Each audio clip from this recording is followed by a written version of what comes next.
শিমু এক মাসে একটি গল্পের বইয়ের 154 পৃষ্ঠা পড়ে, পরের মাসে 275 পৃষ্ঠা পড়ে। সে 2 মাসে মোট কত পৃষ্ঠা পড়েছে? তাহলে এই অঙ্কটা যখন আমরা সমাধান করতে যাব, তাহলে আমরা অঙ্কর শেষে কি চেয়েছে এটা দেখে বুঝবো যে অঙ্কটা যোগ করতে হবে নাকি বিয়োগ। তাহলে মোট কথাটা আছে, তাহলে মোট থাকলে আমি কি বলেছিলাম সেটা যোগ করতে হয়। তো চলো আমরা অঙ্কটা সমাধান করি। ওকে, আচ্ছা, কি বলেছে যে শিমু এক মাসে গল্পের বইয়ের এত পৃষ্ঠা পড়ে। তাহলে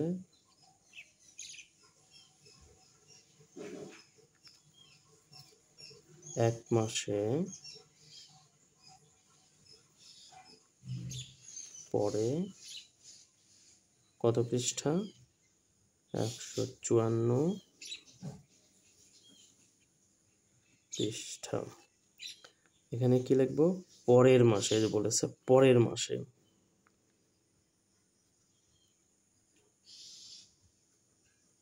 পরের মাসে পড়ে কত পৃষ্ঠা? 275, সরি 275 পৃষ্ঠা। তাহলে আমাদের কি চেয়েছে? 2 মাসে মোট কত পৃষ্ঠা পড়ে। তাহলে আমরা কি লিখবো এখানে? মোট কত হয়? তাহলে এটা এখন আমরা কি করব? যোগ করে দেব। ওকে, তাহলে 4 আর 5 যোগ করলে কত হয়? 9। এখানে 7, এটা হলো 5। তাহলে আমাদের বড় সংখ্যা থেকে ধরবো, এটা হলো 7। আমরা 1 2 3 4 5 এই 5 পর্যন্ত গুনবো।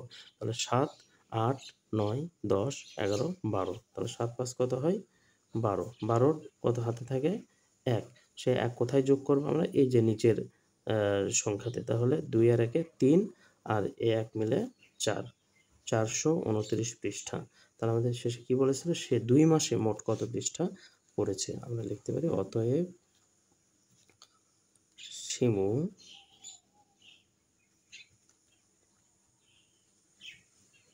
2 মাসে মোট 429 পৃষ্ঠা পড়েছে। ওকে, তাহলে উত্তর কত দাঁড়ালো? উত্তর 29 পৃষ্ঠা। ওকে, এবার আমরা 2 নম্বর সমস্যাটি সমাধান করব। একটি বিদ্যালয়ে দ্বিতীয় শ্রেণীতে 136 জন ছাত্র এবং 120 জন ছাত্রী আছে। দ্বিতীয় শ্রেণীতে মোট কতজন শিক্ষার্থী আছে? তাহলে চলো সমাধান করি। ওকে, সমাধান। কি বলেছে? বিদ্যালয়ে দ্বিতীয় শ্রেণীতে কি আছে? 136 জন ছাত্র আছে। তাহলে আমরা লিখতে পারি দ্বিতীয় শ্রেণীতে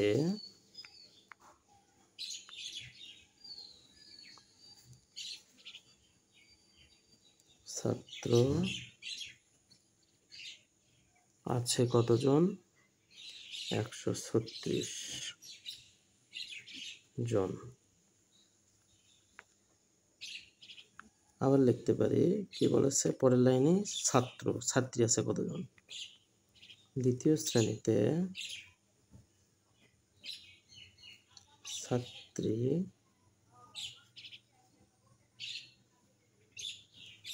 ছাত্রী আছে 120 জন। তাহলে আমরা জানি কি আছে এখানে? মোট। কি করতে হবে? যোগ। ওকে, তাহলে আমরা কি করব? যোগ করব। 6 আর 0 যোগ করলে কি হবে? 0ই 6 হবে। 6 যোগ করলে 0 যেহেতু কোনো দাম নেই, এই জন্য 6 নামবে এখানে। 6 3 আর 2 যোগ করলে কত হয়? 5 2 আর 2 যোগ করলে কত হয়? 2, সরি 1 আর 1 যোগ করলে কত হয়? 2। তাহলে আমাদের কি দাঁড়ালো? আমরা এখন লিখতে পারি যে দ্বিতীয় শ্রেণীতে মোট কতজন শিক্ষার্থী আছে। তাহলে আমরা কি লিখব? মোট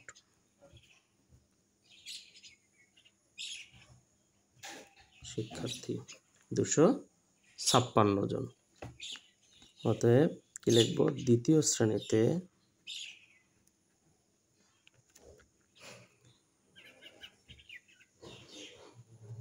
শ্রেণীতে মোট 256 জন কি আছে? শিক্ষার্থী আছে। তাহলে আমাদের উত্তর কত দাঁড়ালো? উত্তর কত? 256 জন। ওকে, এবার আমরা 3 নম্বর সমস্যাটি সমাধান করার চেষ্টা করব। তো চলো অঙ্কটি পড়ে নিই আগে। দ্বিতীয় শ্রেণীর ক শাখায় 123টি বই শিক্ষার্থীদের মাঝে বিতরণ করা হলো। খ শাখায় 131টি বই বিতরণ করা হলো। মোট কতগুলো বই বিতরণ করা হলো? মোট কতগুলো বই বিতরণ করা হলো? আচ্ছা, চলো সমাধান করি।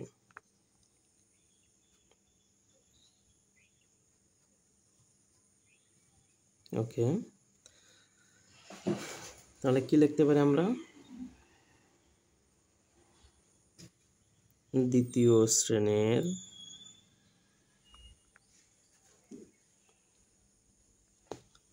শ্রেণীর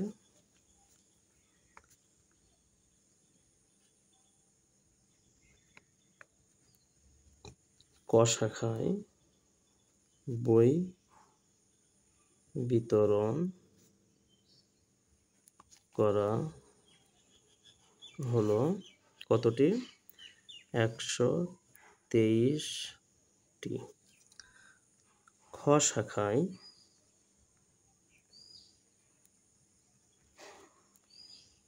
বই বিতরণ করা হলো কতটি? 131টি। ওকে, তাহলে কি বলেছে? মোট কতগুলো বই বিতরণ করা হলো? মোট কতগুলো বই বিতরণ করা হলো? তাহলে আমরা কি লিখতে পারি? মোট এতটি। তাহলে 3 আর 1 কত? 4। তা 3 আর 2 যোগ করলে কত হয়? 5। 2 1 আর 1 যোগ করলে 2। তাহলে এটা আমরা কিভাবে পেলাম? যোগ করে। এখন আমরা এখানে লিখতে পারি যে অতএব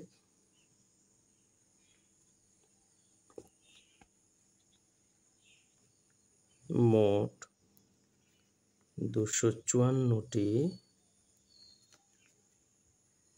বই বিতরণ করা হলো। ওকে, এবার আমরা 4 নম্বর সমস্যাটি সমাধান করব। একটি নার্সারিতে 120টি গোলাপ ফুল গাছ আছে এবং 127টি গাঁদা ফুল গাছ আছে। ওই নার্সারিতে মোট কতগুলো ফুল গাছ আছে? ওকে, চলো সমাধান করি।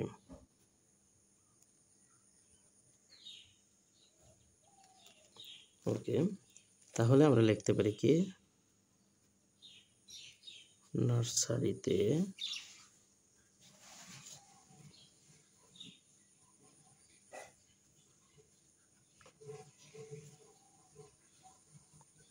গোলাপ ফুল গাছ আছে কতটি? 120টি।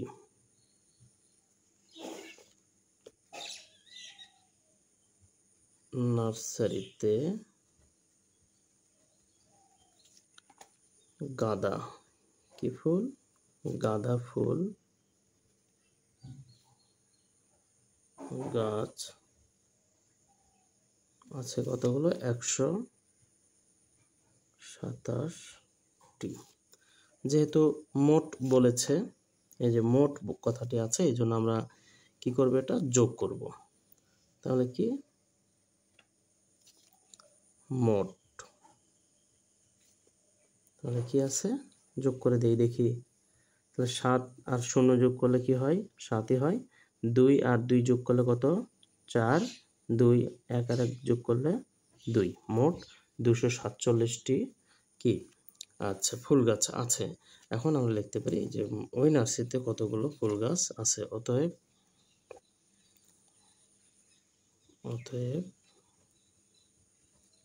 নার্সারিতে মোট ফুল গাছ আছে কতগুলো? 247টি। উত্তর কত? 247টি। ওকে, আমরা এবার 5 নম্বর সমস্যাটি সমাধান করব। বলেছে একটি পুকুরে 125টি শিং মাছের পোনা এবং 250টি মাগুর মাছের পোনা ছাড়া হলো। ওই পুকুরে মোট কতগুলো পোনা ছাড়া হলো? তো চলো সমস্যাটি সমাধান করি।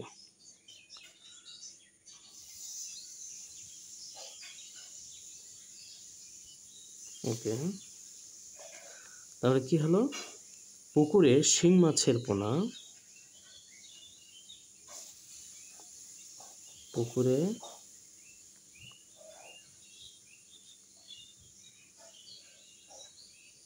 শিং মাছের পোনা ছাড়া হলো কতটি? 125টি। আবার পুকুরে কি ছিল? মাগুর মাছের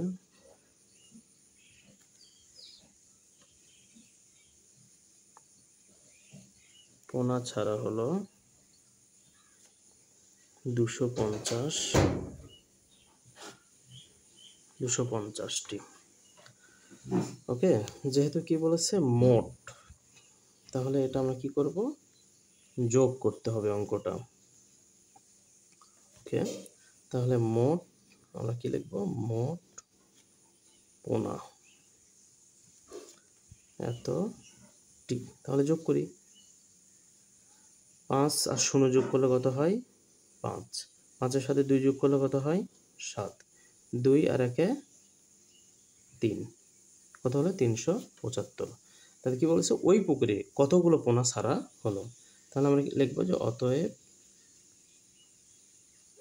পুকুরে মোট 375টি পোনা ছাড়া হলো। উত্তর 375টি। ওকে, সবাই বুঝতে পেরেছ আশা করি। এবার আমরা 6 নম্বর সমস্যাটি সমাধান করার চেষ্টা করব। একজন ফল বিক্রেতা প্রথম দিন 360 টাকার আম বিক্রি করলেন, দ্বিতীয় দিন 475 টাকার আম বিক্রি করলেন। তিনি দুদিনে মোট কত টাকার আম বিক্রি করলেন? তোমরা অঙ্কটা দেখেই বুঝতে পেরেছ আসলে এটা কি করতে হবে। চলো সমাধান করি। সমাধান, তাহলে আমরা কি লিখতে পারি?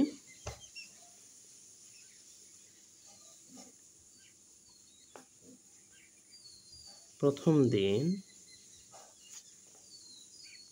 ফল বিক্রি করে 360 টাকার। তারপর কি বলেছে? দ্বিতীয়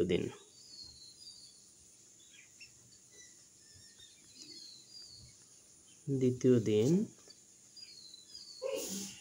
ফল বিক্রি করে কত টাকার? 475 টাকার।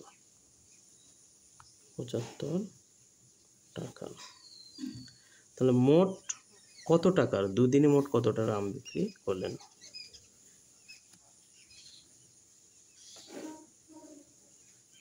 ওকে, মোট বিক্রি, তাহলে আমরা কি লিখব? যোগ করি। 5-এর সাথে 0 যোগ করলে কত হয়? 5, তাহলে 7 আর 6 আমরা হাতে গণি, এটা 7, 7-এর সাথে আমরা কত যোগ করবো? 6। তাহলে কোন পর্যন্ত 6 হয়? 1 2 3 4 5 6 এ পর্যন্ত যোগ করব। তাহলে এটা হলো 7, এখান থেকে ধরবো আমরা 7 8 9 10 11 12 13। তাহলে 7 আর 6 যোগ করলে কত হয়? 13। 13 3 আর হাতে থাকলো কত? 4, সরি হাতে থাকলো কত? 1। সেই 1 আমরা যোগ করব কোনটার সাথে? এই যে নিচে যে সংখ্যা থাকবে এর সাথে। তাহলে 4 ওর হাতের 1, তাহলে কত হলো? 5। 5-এর সাথে আমরা 3 যোগ করব। তাহলে 5-এর সাথে কয় যোগ করব? 3। আচ্ছা, তাহলে 5 6 7 8, তাহলে কত হলো? 8, 835 টাকার। তাহলে আমরা কি লিখব? অতএব দুদিনে মোট 835 টাকার ফল বিক্রি করলেন। ওকে, তাহলে আমাদের উত্তর কি আসলো? উত্তর 835 টাকা। আশা করি সবাই বুঝতে পেরেছ। এবার আমরা 7 নম্বর সমস্যাটি সমাধান করব। একটি গ্রামের লোক সংখ্যা 400 জন, আরেকটি গ্রামের লোক সংখ্যা 320 জন, 2 গ্রামের মোট লোক সংখ্যা কত? খুবই সহজ, কি চেয়েছে? মোট। তাহলে আমরা কি লিখব? চলো সমাধান করি।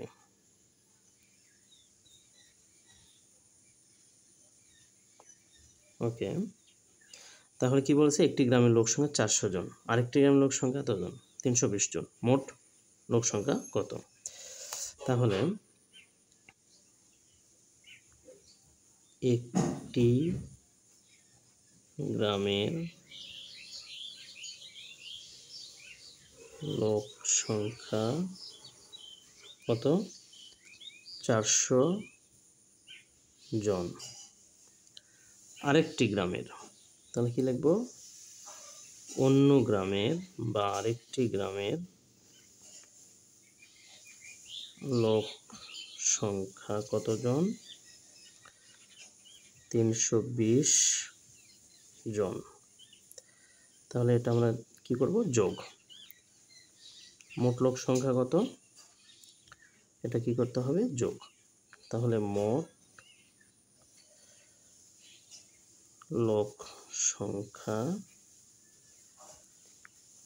যোগ করে দাও। তাহলে 0 0 যোগ করলে 0ই, 2 এর সাথে 0 যোগ করলে, কারণ আমরা জানি যে সংখ্যার সাথে যাই যোগ করো না কেন ওই সংখ্যাটাই হবে। তাহলে 2 4 আর 3, 4-এর সাথে এখানে মনে করি 4, 4-এর সাথে আমরা 3 যোগ করব, 1 2 3, এই 3 যোগ করব।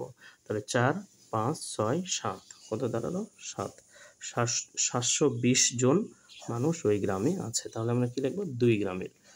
অতএব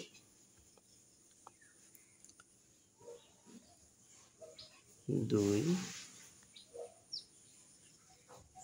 গ্রামের মোট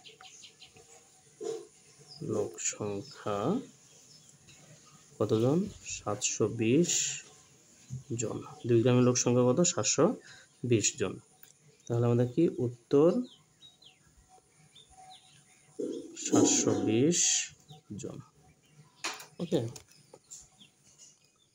চলো এবার আমরা 8 নম্বর সমস্যাটি সমাধান করব। দেখো এখানে বলেছে 975 যোগ 325 যোগটি দিয়ে একটি গল্প তৈরি করো। আমাদেরকে এর আগে যে অঙ্কগুলো আমরা করেছি সেগুলোতে গল্প দেওয়া ছিল, আমরা শুধু সমাধান করেছি। এবার আমাদেরকে গল্প তৈরি করে সেটাকে গাণিতিক বাক্যে তৈরি করে আবার সেটা কি করতে হবে? সমাধান করতে হবে। গল্পটা যে যার মতো নিজের মতো করে তৈরি করতে পারো, তবে আমি তোমাদেরকে সামান্য একটু দেখে দিতে চাই। তো চলো শুরু করি। তাহলে সমাধান।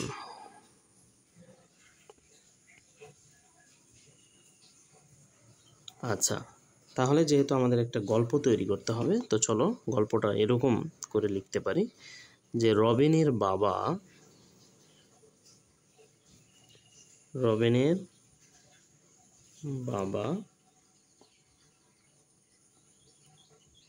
রবিনকে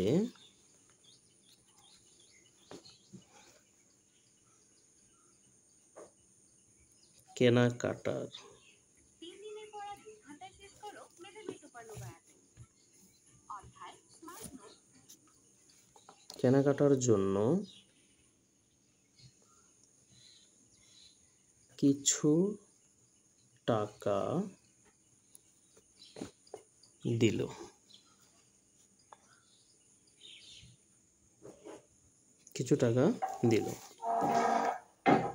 রবিন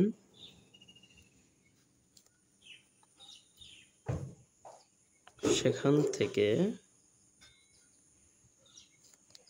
975 টাকা দিয়ে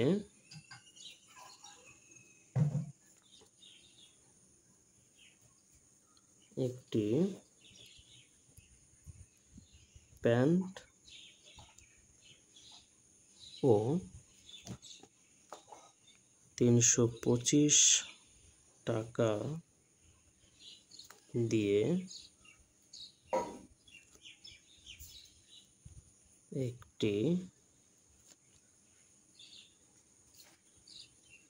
শার্ট কিনলো।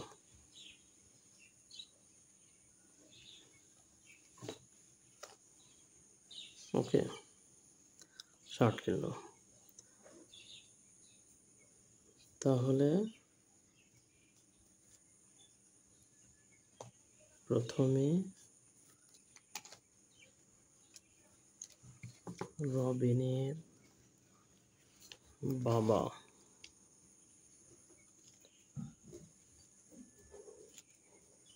রবিনকে কত টাকা দিয়েছিল,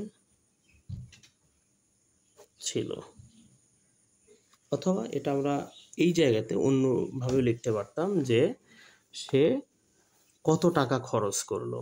হ্যাঁ, আচ্ছা, এখন আমরা গল্প তৈরি করে ফেললাম। এটাকে এখন আমরা একটু সমাধান করব। তাহলে কিভাবে সমাধান করব? গাণিতিক বাক্যে। তাহলে এটা গাণিতিক বাক্য যদি আমি লিখি, তাহলে গাণিতিক বাক্যটা হবে এরকম। জাস্ট আমরা উপরে লিখেই দিয়েছিলাম 975 যোগ 325 কত টাকা দিয়েছিল সেই জায়গাটা এই দুটা যোগ করলে আমরা পেয়ে যাব। আচ্ছা, তাহলে কি দেখো 5 আর 5 যোগ করলে কত হয়? 10। 10-এর কি নামলো? 0। হাতে থাকলো কত? 1। তাহলে এখন এইটা আর এইটা, তাহলে এটা হলো 2, এটা হলো 7। 7-এর সাথে 2 যোগ করলে কত হয়? 9। আমাদের হাতে 1 ছিল, 9 আর 1-এ 10। 10-এর 0, হাতে কত থাকলো? 1। তাহলে 1 যদি আমরা এর সাথে যোগ করি তাহলে কত হবে? 4। 9 আর 4-এ কত হয়? 9 আর 4-এ কত হয়? 13। 13। ওকে, তাহলে ফাঁকা ঘর সমান এত, অতএব আমরা লিখতে পারি ফাঁকা ঘর সমান 1300 টাকা। হ্যাঁ, অতএব 975 যোগ 325 সমান কত হলো? 1300 টাকা। তার মানে এই 1300 টাকা রবিনের বাবা রবিনকে প্রথমে দিয়েছিল। আশা করি তোমরা সবাই বুঝতে পেরেছ। ধন্যবাদ সবাইকে এতক্ষণ ধরে ধৈর্য সহকারে আমার ভিডিওটি দেখার জন্য। দেখা হবে নতুন কোনো ভিডিওতে। ততদিন তোমরা ভালো থেকো, সুস্থ থেকো। আল্লাহ হাফেজ।